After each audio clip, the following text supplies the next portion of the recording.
오늘 말씀 제목은 은혜가 자라나다. 오늘 말씀 제목은 은혜가 자라나다라는 제목으로 함께 말씀을 보시겠습니다.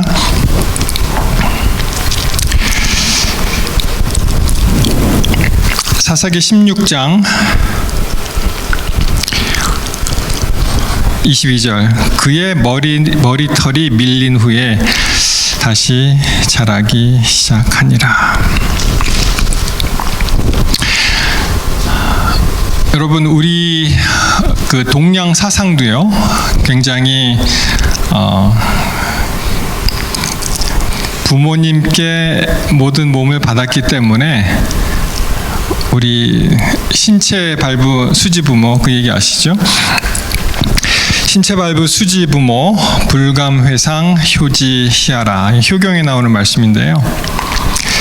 이 동양 사상이 굉장히 성경적이다, 이렇게 생각을 해보게 되었습니다. 왜냐하면 성경에서도 우리의 몸은 하나님이 거하시는 성전이다라고 우리가 배웠기 때문에 우리의 몸을 잘 간수하고 또 하나님의 이름을 욕되지 않게 그렇게 잘 행동하도록 그렇게 가르치죠. 여기 효경에 나오는 이 말씀, 신체, 우리 몸이죠. 이 발은 이 털럭입니다. 털을 이야기하고 부는 이제 피부죠. 그러니까 예전에 그 상투 틀고 이럴 때 머리를 함부로 자르지 않았습니다. 왜냐하면 부모님께서 주신 거기 때문에 그것을 잘 간수하도록 부모님께 받은 거죠. 수지 부모, 불감회상, 훼손하고 상하지 않도록 하는 것이 효의 처음 시작이다. 효지시하다. 그렇게 배웠습니다. 그러면은 효의 마지막은 혹시 그 다음에 어떤 구절이 나오는지 아세요? 효의 마지막, 이 효경에 나오는 효의 마지막이 이렇게 되어 있습니다. 입신 행도, 양명 어후세, 이현 부모, 효지 종야다. 무슨 말이냐면은 우리가 몸을 바르게 잘 세우고, 그렇죠? 그리고 정해진 그 올바른 길을 잘 걸어가는 것. 그리고 후세에 다음 세대까지 이름을 날려서 양명하는 것이 부모의 은공이죠. 이현 부모, 부모를 드러내는 것, 부모의 은공을 드러내는 것이 바로 효지 종야다. 그러니까 우리의 그 동양 사상이, 효경에 나오는 동양 사상이 신체를 잘 보호하고 상하지 않도록 하는 것이 효의 시작이고, 효의 마지막은 그러한 몸을 가지고 몸을 잘 세우고 좋은 그 도를 마땅히 걸어야 할 길을 걸어가면서 이름을 날리는 것이, 그래서 부모의 은공을 드러내는 것이 효의 마지막이다, 이렇게 되어 있습니다. 그래서 굉장히 성경 사상하고 비슷하죠. 우리가 하나님께서 주신 이 신체를 잘 가꾸고 잘 관리하고, 그리고 감히 하나님의 그 이름에 먹칠을 하는, 그렇죠? 하나님의 그 거룩하신 이름에 말하자면 반하는 그런 일을 안 하는 것, 그렇게 되어 있습니다. 그래서 그 성경에서 이 머리털과 관련된 사람이 몇 명 나오죠. 대표적인 사람이 누가 있습니까? 오늘 말씀드릴 삼손이 있고요. 또 누가 있습니까? 기억나시는 분? 기억나는 성경인물? 압살롬이 또 대단한 사람이죠. 압살롬. 사무엘하 14장 25절의 말씀을 보시면 압살롬에 관해서 극찬을 하는 그런 구절이 있습니다. 온 이스라엘 가운데 압살롬 같이 아름다움으로 크게 칭찬받는 자가 없었으니 저는 발바닥부터 정수리까지 흠이 없습니다. 대단하죠? 맨 위에서 꼭대기서부터 밑에서 위에까지 전혀 흠이 없는 그런 압살롬, 다윗을 많이 닮은 압살롬인데 사실은 다윗 왕을 자기 아버지 다윗 왕에게 반역한 그런 아들이었습니다. 그런데 이 압살롬의 특징 가운데 하나가 이것이었죠. 여러분, 이 성경절을 읽으시면 정말 깜짝 놀라실 그런 사건입니다. 왜냐하면 사무엘하 14장 26절에 보시면 압살롬이 얼마나 머리가 아름답고 무거웠는지 연말마다 깎았어요. 1년에 한 번씩 연말마다 깎았으며 그 머리털을 깎을 때 달아본 즉 왕의 저울로 200세겔이었더라. 여러분, 왕의 저울로 200세겔 그러니까 감이 안 오시죠? 한 몇 파운드 정도 될 것 같습니까? 우리 in modern term으로.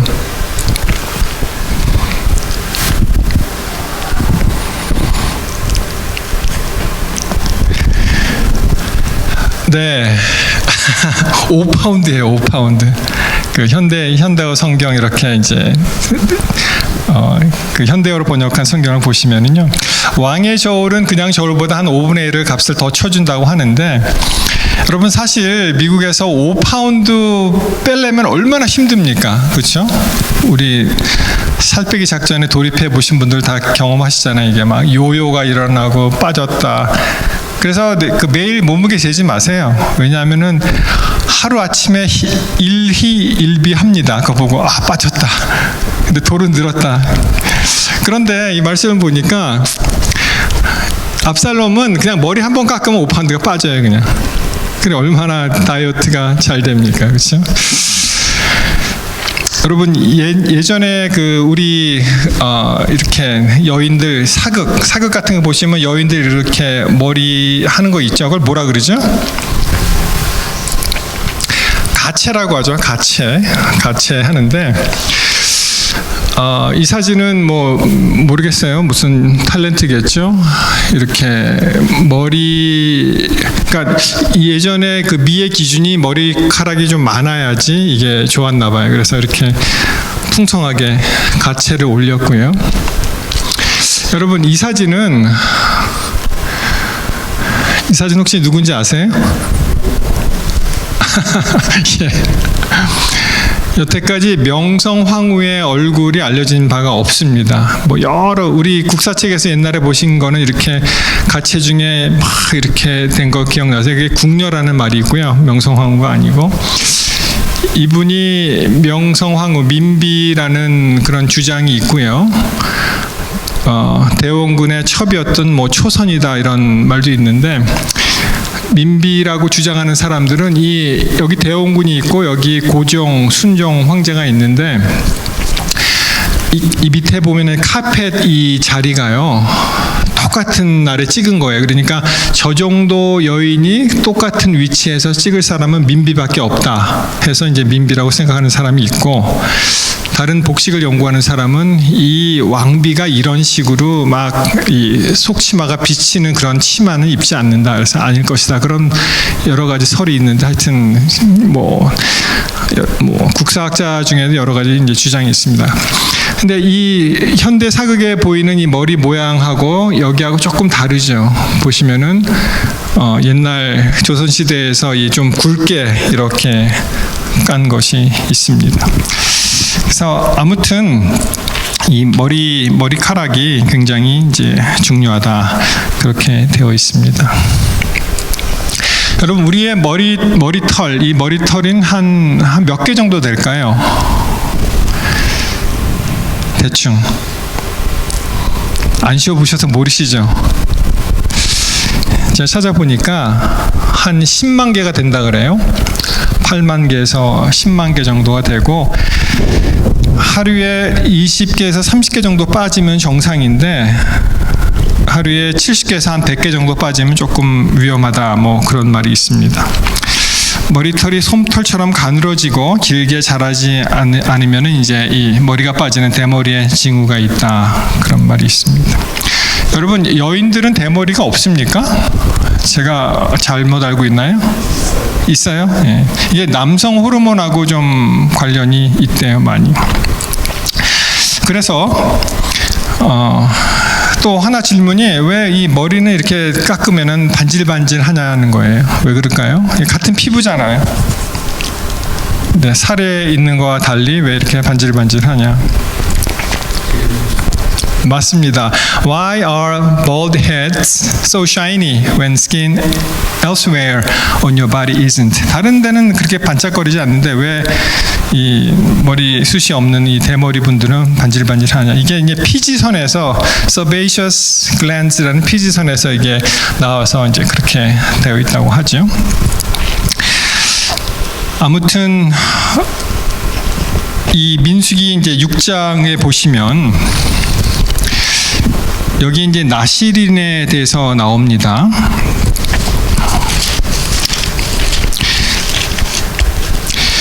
여기 보시면 이스라엘 자손에게 고하여 2절 그들에게 이르라 남자나 여자가 특별한 서원 곧 나시린의 서원을 하고 자기 몸을 구별하여 여호와께 드리거든.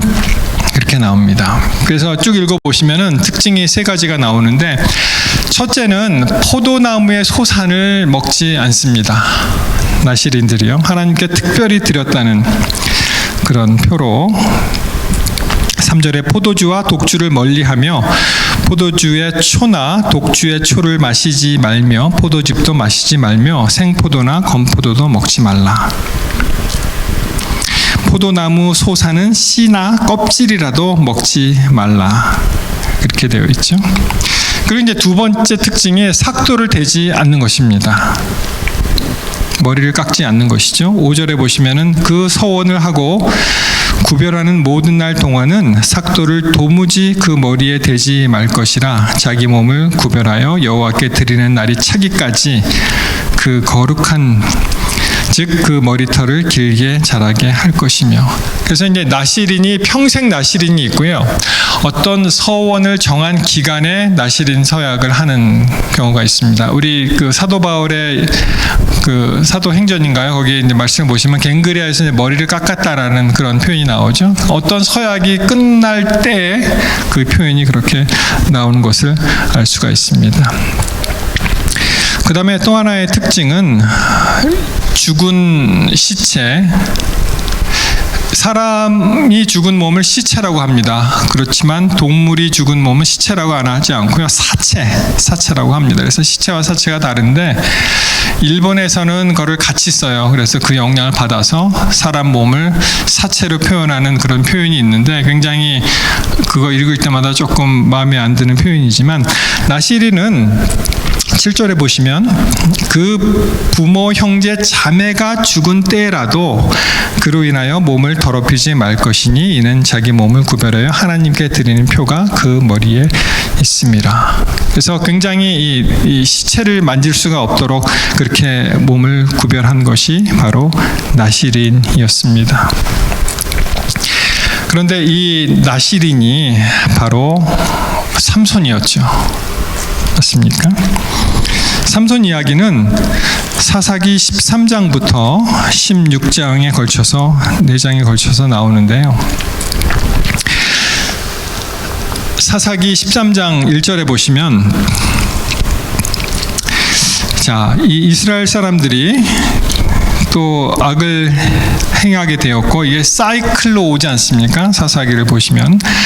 그리고 40년 동안 블레셋 사람 손에 붙였는데 그때 이들을 구원할 사사가 등장하는데 그 중에 삼손, 그 사사 중에 삼손이라는 사람이 여기 등장합니다. 뭐 사사기 가운데서 기억나는 뭐 기드온도 있고요, 삼손도 있고 뭐 드보라도 있고 그 아주 결정적인 사람 중에 한 사람이죠, 삼손. 근데 이 가족의 그 예를 보면 어떻게 됩니까? 시작이 이 가정에 아이를 낳지 못했습니다. 3절에 나오죠. 그런데 이 잉태하지 못한 이 가정에 여호와의 사자가 나타나서 이제 곧 아들을 낳는다고 이제 말씀을 합니다. 참 비슷한 것 같아요. 그 신약에 예수님, 삼손도 어떻게 보면 이제 예수님을 나중에 이제 말미에 말씀을 드리겠습니다만 예수님을 표상한 것이 좀 있습니다. 그 중에 하나가 이 수태고지라고 하죠. 이 천사가 나타나서 아들을 낳을 것을 미리 이야기를 합니다.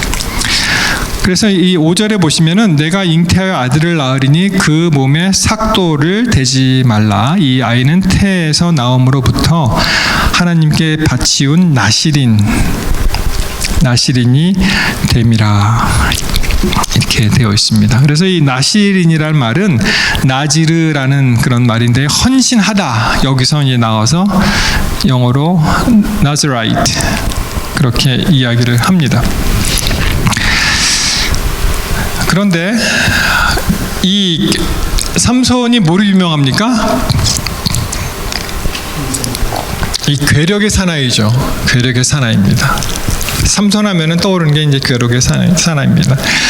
14장 6절에 보면은 비록 사자가 어리다고는 하지만 이 사자를 찢어서 죽일 수 있는 그러한 괴력의 사나이였습니다. 염소 새끼를 찢음과 같이 이 사자를 찢어서 죽였고요. 그리고 15장에 보시면 이 나귀 턱뼈 하나를 가지고 15장 15절 삼손이 나귀의 새 턱뼈를 보고 손을 내밀어 취하고 그것으로 1,000명을 죽였다고 되어 있습니다. 물론 이게 며칠에 걸려서 일어난 일은 잘 나와 있지 않지만 16절에 보시면은 나귀의 턱뼈로 한 더미 두 더미를 쌓았으며 나귀의 턱뼈로 그가 1,000명을 죽였도다. 여러분, 사람이 특히 이제 군대에서 그런 얘기가 많이 나오는데 이제 사람이 사람을 때리면 안 좋은 일이지만 많이 때리는데 나중에는 팔이 아파서 못 때린다는 거예요. 근데 여기 보니까 1,000명을 이 나귀의 턱뼈로 죽였다, 그런 말이 나옵니다. 그리고 이게 14장, 15장, 16장에 특징적인 그런 기사가 하나씩 나오는데 16장에 보시면 삼손이 가사, 팔레스타인 땅의 가사에 들어가서 이제 한 기생을 보고 이제 연애를 하죠. 그러다가 거기서 이제 떠날 때 삼손이 어떤 일을 하냐면은 성의 문짝들, 그리고 16장 3절에 보시면 삼손이 밤중까지 누웠다가 그 밤중에 일어나 성 문짝들과 두 설주와 빗장을 빼어 그것을 모두 어깨에 메고 헤브론 앞산 꼭대기까지 가니라. 여러분, 그냥 이렇게 지나가는 길은 그랬나 보다 하죠. 지도를 한번 보십시오. 이 어깨에 메고 그 기둥과 성문짝 거를 빼고 가는데 가사에서 헤브론까지 가려면 이 정도 가야 돼요. 그러니까 정말 괴력의 사나이죠. 어떤 그 목사님 하는 얘기를 들어보니까 자기가 청소년 때 정말 모든 것을 다 할 수 있는 것 같은 그러한 힘을 가졌다고 생각할 때 그분이 하기를 달려가는 기차를 잡아당길 그 정도의 자신이 있었다, 그렇게 얘기하더라고요. 삼손이 아마 그 정도의 자신으로 달려가는 기차를 이제 잡아당겨서 멈출 수 있는 그렇게 이제 괴력의 사나이였습니다. 여러분, 이렇게 하나님께서 그에게 특별하게 은총을 베푸셔서 특별한 그러한 힘을 주셨는데 다 이유가 있죠. 그것을 잘 선용해서 이스라엘을 도우라고 주셨습니다. 그런데 삼손의 경우를 보니까 그렇게 아름답지 않은 그런 기사들이 많이 있습니다. 삼손이라는 뜻은요, 이것이 태양이란 뜻입니다. 태양, 빛, 데일라이트 이런 뜻이에요. 여러분이 하늘에서 태양을 숭배하는 사람도 많이 있지만 태양신으로 이제 숭배하는 사람도 많이 있지만 이 하늘에는 태양이 두 개가 없다, 그런 말도 있고 태양을 능가할 그럴 게 없잖아요, 그렇죠? 그 정도의 사람이 삼손이었습니다. 자, 삼손의 세 여인에 대해서 나오는데요. 딥나 여인이 14장에 나오고요. 이 사람과 나중에 결혼하고 그런 얘기가 쭉 나옵니다. 그가 그 죽은 짐승의 사체를 만지면 안 되는데 거기 이제 꿀이 있으니까 그 꿀도 먹은 얘기도 이렇게 쭉 나오고. 그리고 조금 전에 읽었던 그 기생 얘기도 나옵니다. 16장 1절에. 그리고 결론적으로는 그 들릴라 이야기가 이제 16장에 나오는데요. 보시면은 패턴이 굉장히 많이 반복되는 그 숫자가 333 그리고 777 이런 단어가 굉장히 많이 반복을 합니다. 결국은 들릴라의 이제 꿰매에 빠져서 그가 참 여러분 다 아시는 대로 끔찍한 일을 당하게 됩니다. 자, 이 들릴라 뭐 영화로도 나오고 삼손과 데릴라 뭐 그런 얘기도 많이 들으셨죠. 사람이 어떠한 유혹에 빠지니까 거기서 헤어나오지 못하는 것 같아요. 삼손의 경우 그렇습니다. 한번 빠지니까 그 유혹에서 나올 수가 없습니다. 이 사람들이 작당을 해서 블레셋 사람하고 뭐라고 얘기합니까? 이 삼손의 힘이 어디서 나오는지 그것을 알아봐라 그렇게 얘기하죠. 삼손이 이야기를 합니다. 맨 처음에는 뭐라고 얘기했습니까? 7절에 보시면은 삼손이 그에게 말하되 만일 마르지 아니한, 그러니까 싱싱한 것이죠. 푸른 칡, 뭐 한글 성경으로 칡으로 번역이 되는데 이 들풀을 7가닥으로 나를 결박하면 내가 약해져서 다른 사람과 같다. 그래서 사람을 시켜서 그를 묶었어요. 그랬더니 어떻게 됐습니까? 효력이 없었죠. 전혀 그의 힘에 미치지 못했습니다. 그것이 근본은 아니었습니다. 그 다음엔 또 뭐라고 얘기합니까? 한 번도 사용하지 않은 그러한 실로 묶어라 그렇게 이야기를 합니다. 그렇지만 그대로 했지만 그것도 사실 그의 힘의 원천은 아니었습니다.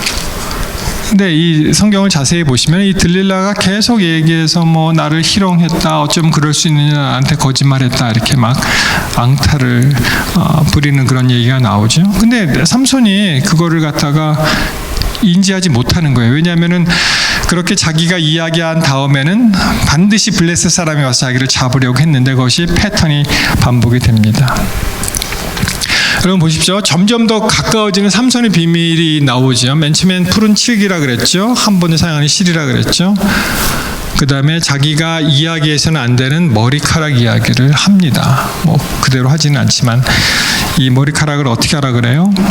7가닥으로 위선과 함께 따라 그렇게 얘기를 하지 않습니까? 그렇죠? 그것도 사실은 힘의 원천은 아니었습니다. 그렇게 해도 삼손은 여전히 힘이 넘쳐났습니다. 자, 드디어 자기의 힘의 원천은 머리에 있다. 나의 머리를 밀면 더 이상 나는 힘을 쓸 수가 없다라고 이야기를 합니다. 여러분 패턴을 보십시오. 맨 처음에는 아무리 그래도 나의 비밀을 이야기하지 않겠다라고 굳게 결심한 사람이라도 어떻게 돼요? 계속 자꾸만 일이 진행됨으로 그 유혹에서 빠져나올 수가 없고 자기의 힘의 근원을 나중에는 실토를 하게 됩니다. 그래서 드디어 삼손이 붙잡히게 됩니다.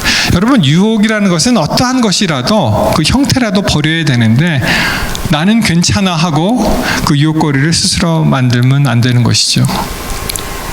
예를 들어서 그 와이프님께서 주신 말씀을 보면은 술을 끊기를 원하는 사람은 찬장에 있는 술을 치워야 됩니다.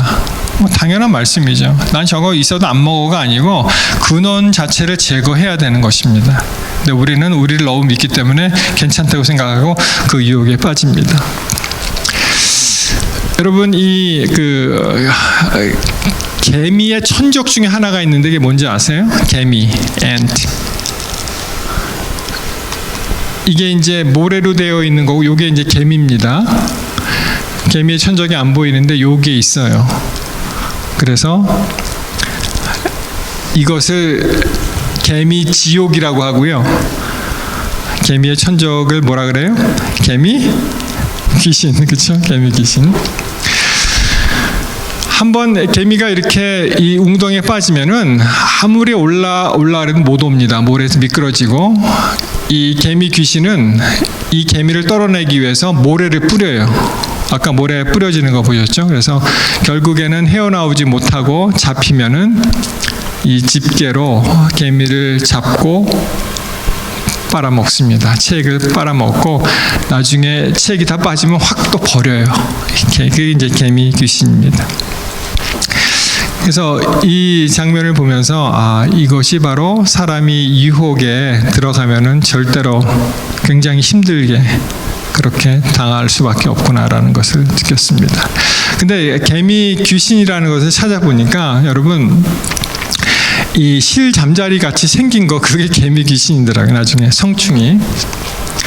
우리가 보면은 가끔 이런 잠자리 작은 거 보셨죠? 이렇게 실 잠자리 같은 게, 이게 이제 개미 귀신의 성충인데, 이게 알이 애벌레가 돼서 애벌레 요 강력한 그 입으로 그걸 이제 잡아먹고, 이것이 코쿤 그 번데기를 거쳐서 이 실 잠자리로 나오는 것입니다.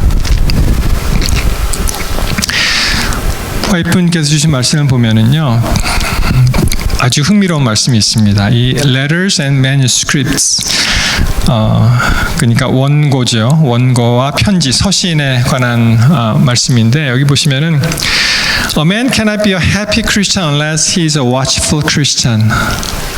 어떤 사람이 행복한 그 크리스찬, 기독교인이 되기 위해서는 watchful 해야 된다는 거예요. 굉장히 조심해야 된다. 잘 이렇게 지켜봐야 된다.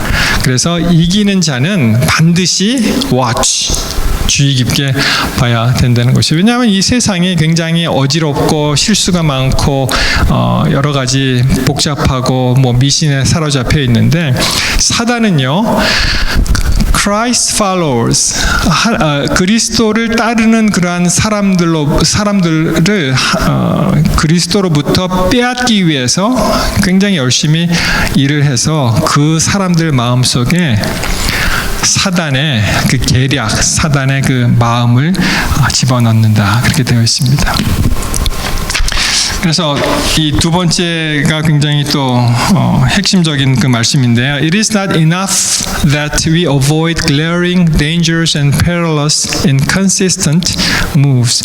우리가 그냥 저거 위험하네, 저거 굉장히 안 좋네, 그런 걸로 그런 거를 이제 보는 것을 피하는 것으로는 이제 크게 만족하지 못한다는 것이죠. 왜냐하면은 we are to keep close to the side of Christ.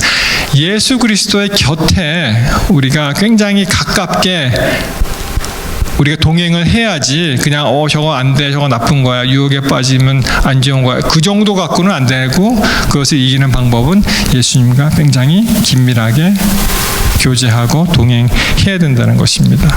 근데 그 예수님이 어떤 거예요? Walking in the path of self-denial and self-sacrifice. 자아 부정과 자아 희생의 길을 걷고 계신 예수님과 동행하라는 것입니다. 그렇게 해야만 우리가 유혹을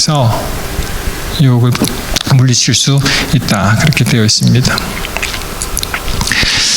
그래서 이제 사단은 그러한 우리의 영적인 시야, 그 자각을 눈 가리게 하고, 그래서 그의 그 마음을 받도록 그렇게 하는데요.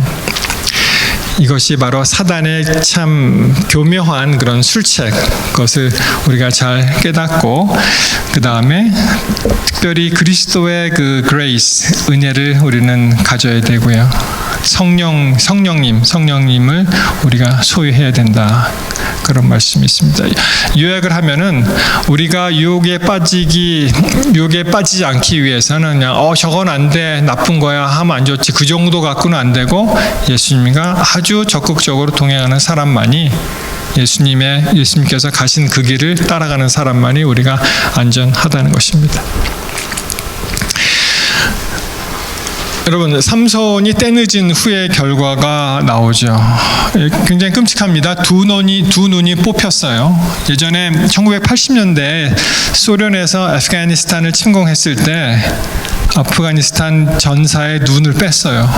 그래서 이 눈이 빠지니까 이 비잖아요, 그렇죠? 거기에 이제 헝겊을 댄 그런 사진을 그 어린 마음에 보면서 굉장히 끔찍한 그런 일이다라고 기억을 하는데 삼손이 눈이 빠진 거예요. 두 눈이 빠지고 나시린으로 하나님께 쓰임 받고 하나님의 사람이었던 삼손이 어떻게 됐어요? 맷돌을 돌리는 짐승처럼 마치 서커스를 그 돌아다니는 그러한 그 곰과 같은 그런 재롱 부리는 거, 그런 것을 보는 그런 것이 되었습니다. 어떻게 하면 좋을까요, 이제? 삼손이 마지막 소원을 하나님께 간구합니다. 삼손이 여호와께 부르짖어 가로되 주 여호와여 구하옵나니 나를 생각하옵소서.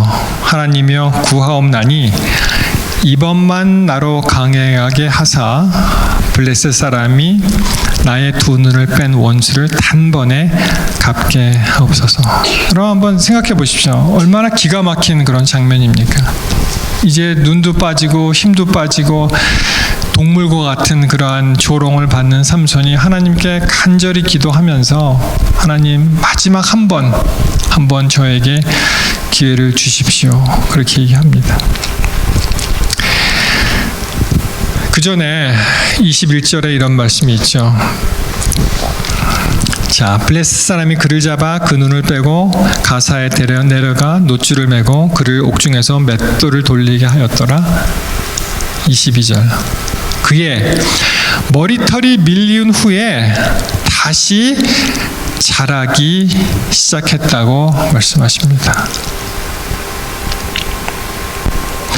물론 이 머리털이 삼손의 어떠한 그 힘의 원천이 머리털뿐만은 아니지만 머리털이 자랄 때 그의 마음 가운데 어떤 마음이 들었을까요? 이제 하나님께 그가 드리는 열렬한 그 기도의 열망도 마지막 소원도 함께 자란 것이죠.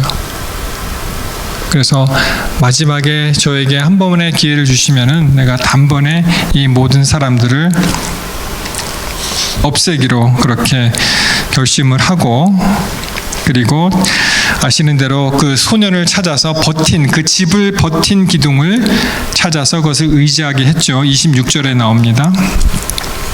그래서 그날 3,000명가량이 모였는데 그 두 기둥을 흔들면서 집이 무너지고 삼손이 살았을 때 죽인 사람보다 이때가 더 많다고 말씀하십니다. 여러분, 우리는 때때로 유혹에 빠지고 또 여러 가지 안 좋은 일을 경험하면서 타락의 나락에 굴러 떨어질 때가 있죠. 기억하십시오. 삼손도 그랬지만 마지막에 그의 회개하는 마음으로 하나님께 열렬히 기도할 때 은혜의 징표로 그의 머리털이 다시 자라나고 하나님께서 그의 기도를 들어주셨습니다. 삼손도 들어주셨다면 우리의 기도도 똑같이 들어주실 것입니다. 여전히 우리에게 죄 많은 인생에게 희망이 있는 것은 하나님의 은혜가 우리 삶 가운데 있기 때문에 그렇습니다. 여러분, 이분은 또 질문 드립니다. 이분은 뭐 하시는 분 같으세요? 예? 대머리? 신부? 계속 지난주부터 이상한 질문만 제가 하죠. 이분은요, 딱 보니까 무슨 조폭 같지 않으세요? 조직에서 일하시는 분? 조폭교회의 담임 목사님이십니다. 조폭교회 다니는 담임 목사. 이분이 이름이 안홍기라는 분인데, 이분도 그 인생 여정을 쭉 찾아보니까 굉장히 다른 길로 갈 뻔을 했는데 마지막에 배가 파손하고 거기서 구사일생으로 살아나면서 자기가 하나님께 돌아오기로 결심합니다. 유명한 그 장로님, 그 기독교 가정에서 자랐지만 그냥 주먹의 세계로 나가서 사람을 때리는 것을 권투도 하고 유도도 하고요. 그리고 나중에는 그 미스터 코리아가 됐더라고요. 아주 체격이 좋은. 그래서 이분을 딱 보면은 사람들이 더 이상 접근을 못하게. 이 교회는요, 아멘보다 형님이 더 많이 들린대요. 아멘 대신에 형님이라는 단어를 쓴다는 그런 소리가 있습니다. 그렇지만 이러한 우리가 봤을 때 참 힘들고 망가진 인생이지만 똑같이 그가 하나님을 열렬히 찾았을 때 그에게 새로운 힘을 주시고 길을 주시고 또 새로운 기회를 주셔서 아직까지 하나님의 은혜의 시간이 남아있을 때 우리가 하나님께로 돌아온다면 우리 모든 사람은 삼손의 머리털이 다시 자라는 그런 은혜를 경험한 것과 같이 하나님의 은혜가 우리 삶 속에 충만하게 될 것을 믿어 의심치 않습니다. 삼손에 관해서요, 삼손도 이제 묶였죠. 예수님도 묶여서 채찍에 맞으셨고요. 삼손도 그 동료들을 통해서 동족들을 통해서 그가 이제 배반을 당했죠. 예수님도 마찬가지로 그의 제자들 그리고 동족들을 통해서 배반을 당하셨고, 삼손도 많은 사람을 이제 삼손이 죽었잖아요. 그러면서 또 그의 마지막 할 일을 했고, 예수님도 십자가에서 돌아가심으로 우리 전체 인류에게 다시 살 수 있는 그 기회를 주셨습니다. 그래서 삼손의 삶이 어떻게 보면 이제 예수님의 삶을 반영하는 그런 모습을 우리가 볼 수가 있습니다. 예수님은 십자가에서 죽으심으로 죄를 이기셨고, 사단의 그 삼손의 경우는 사단의 다곤 신전이 이제 멸망되는, 예수님도 결국에는 사단의 왕국이 멸망되는 그러한 유사점이 있을 것 같습니다. 사랑하는 성도 여러분, 오늘 삼손의 그 짧은 생애를 돌아보면서 여전히 하나님께서 우리에게 은혜로 다가오신다는 은혜의 하나님임을 다시 한번 깨닫게 됐고요. 우리가 오늘 결심하실 것은 확실히 우리는 예수 그리스도의 길을 걸어가야 된다는 것입니다. 자기 희생과 또 자기 부정에 예수님의 길을 걸어가시고, 또 우리가 열렬히 하나님께 돌아오고 하나님께 기도했을 때 주께서 다시 은혜로 임하시는 하나님의 계심을 감사하게 되시기를 이 시간 간절히 바랍니다.